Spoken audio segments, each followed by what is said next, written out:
Welcome to Your Sport Swindon. I'm joined today with Jamie Cox. Jamie, how you doing? Good, Steve, you? Yeah, very good, thank you, Jamie. Thanks for coming to see us today. Fresh back from your fight in Dublin. Third knockout in succession. It's all a bit easy for you at the moment, isn't it? Yeah, 3 knockouts now in the first round, so yeah, everything's going good. You know, these guys, they're good fighters as well, so you know, I'm just preparing hard with John, Des and the team, and yeah, we're just getting the results done quick, which obviously, you know, at the end of the day, if I can get the knockout, I will. You're excited about fighting in Dublin. Obviously, you weren't in that ring for very long, but what was the atmosphere like on the night?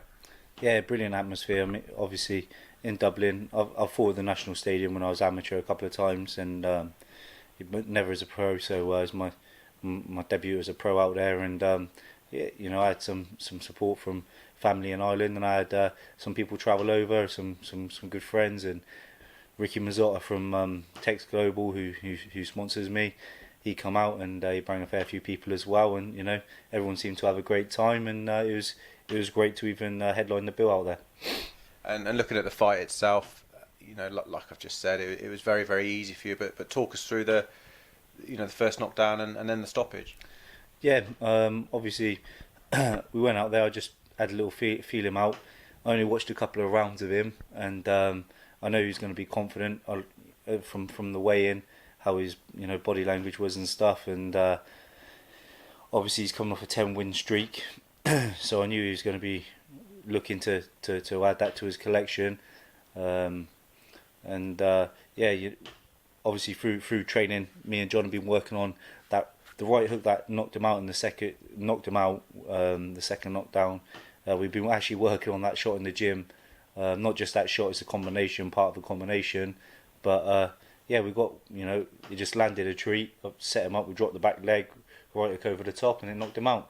Yeah, you mentioned that you worked on that in training. How pleasing is it when something like that actually works on the night? Yeah, I think it just makes it easier. Just obviously John looked at him, and he's looked at a few things that maybe mistakes or little areas that we can tap into, and I think maybe that was one of the shots that John was looking at.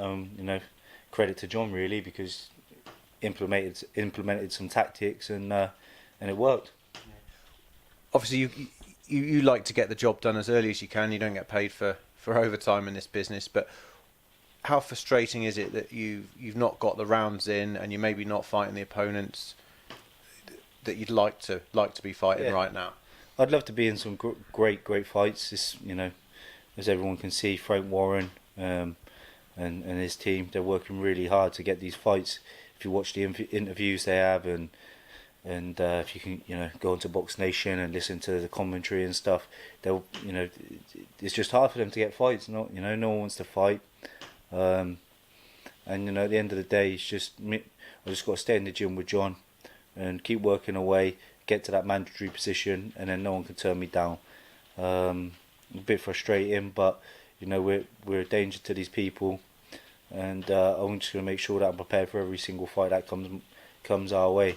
I think maybe because of the results that we're doing on the fights, and not just the results we're doing on the fights, results that we're doing in the gym, not just to good level fighters, but to world champions.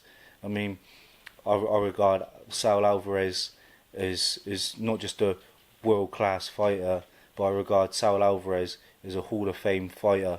He's going to go down in Mexican history and world history, and if the best way to do it, I say that just go and speak if you could get an interview with Saul Alvarez, or get a story from him and ask him what he thinks, what we can do in the sport.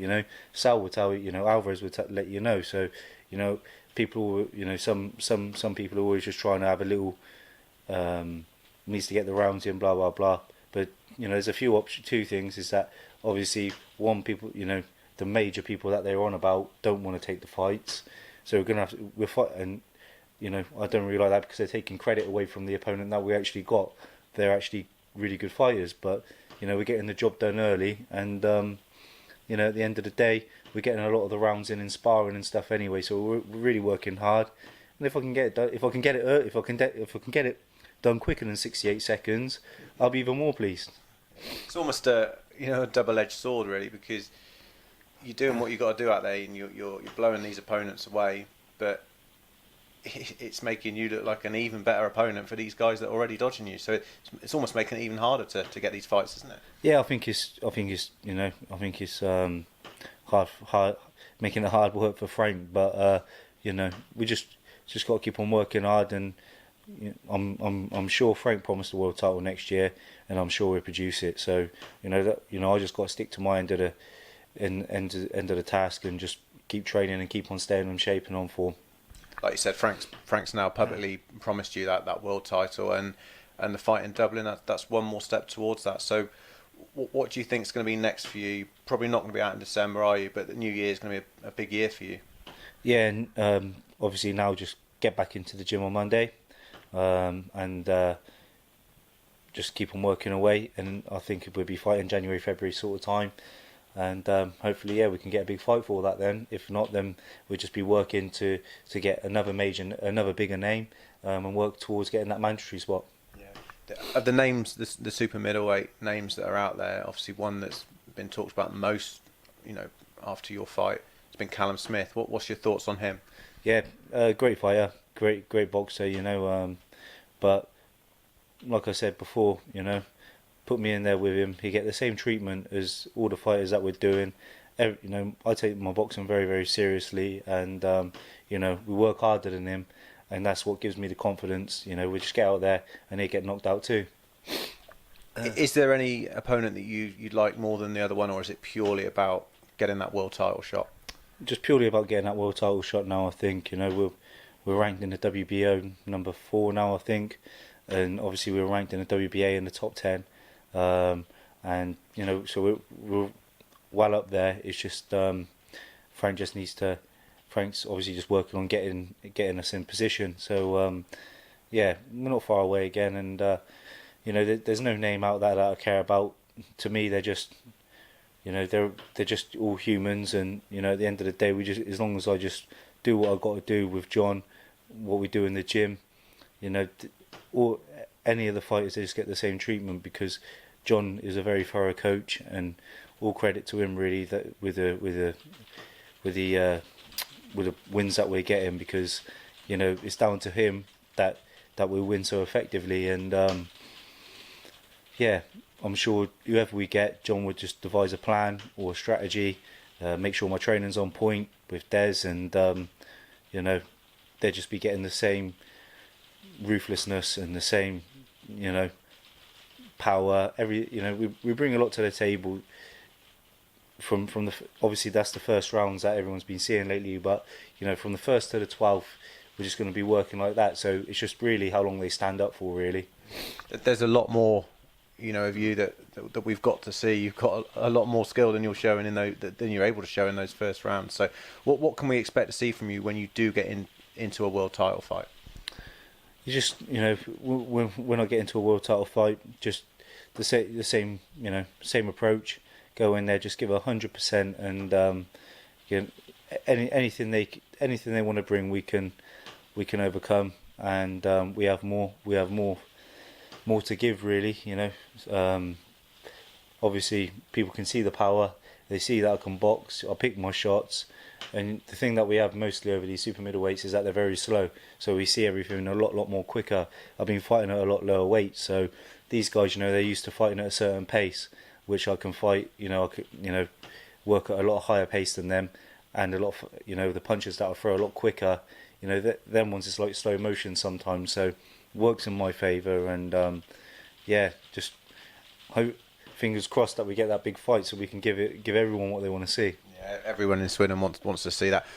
Will that fight likely be at super middleweight now? You seem to have grown into that weight nicely. You make the weight easily. No real thoughts of dropping back to middleweight now. Are you happy at super middle? I'm happy at super middleweight. If there's fights at middleweight, big fights at middleweight, then we'll have to rethink. But yeah, super middleweight's where I'm happy. Yeah. And just going back to some of the other super middleweights out there, you're confident, extremely confident that you beat every one of them, aren't you? Yeah, it's just down to, I've mixed with the top level fighters, super middleweights in Britain and the world. It's you know, you're just going to have to go and ask my manager Frank. Go to all the best gyms and find out for yourselves. Some things don't get spoke about, but if you really want to find out and see what's happening in the gyms, then go and speak to them. But I just get that confidence from having a great small circle of team around me and what we're producing in the gym. And if I just keep on doing that and doing what I'm doing, and John believes in me, I believe in myself, and we get the job done. And that's the key, just keeping it small, keeping it tight, and being efficient. That's great, and we look forward to hopefully seeing you fight for that world title and bring that title back to Swindon next year. One title you did bring back to Swindon the other week was your European title at Walcott's Winter Show. How lovely to see you there, but how nice was it for you to be there and see the new kids coming through, maybe another Jamie Cox coming through? Oh, there was some cracking fights. Obviously, that's where I started boxing, and with Harry, Dave Acey, Dave Holiday, Bobby Gwynn, Islan Altuyev, and they got great champions there.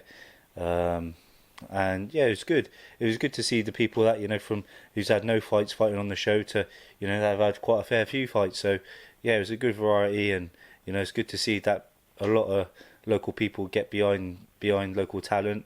And I'm sure they're going to go on to be better than be inspiration to be better than I am, or whoever they're looking towards. So it's good because we all started there. Everyone in the game, everyone starts at the bottom, and it's great to see it and inspire the kids, and be around my old faces and stuff. It's great to see, and because they've all put a great effort into the game, and I wouldn't be involved in boxing if it wasn't for Harry, really. And yeah, it's really great to see, and there were some cracking fights on that show. Brilliant, Jamie. Well, thanks for joining us, and fingers crossed, world title in 2016. Yeah, definitely. I'd just like also to say, Steve, the support that I've been having lately from Swindon and nationally is overwhelming, and long may it continue, and it's quite surprising, really. So yeah, hopefully we get some big fights and can give some people something to look forward to. Thank you very much. Nice one. Cheers, Jamie. Cheers, Steve.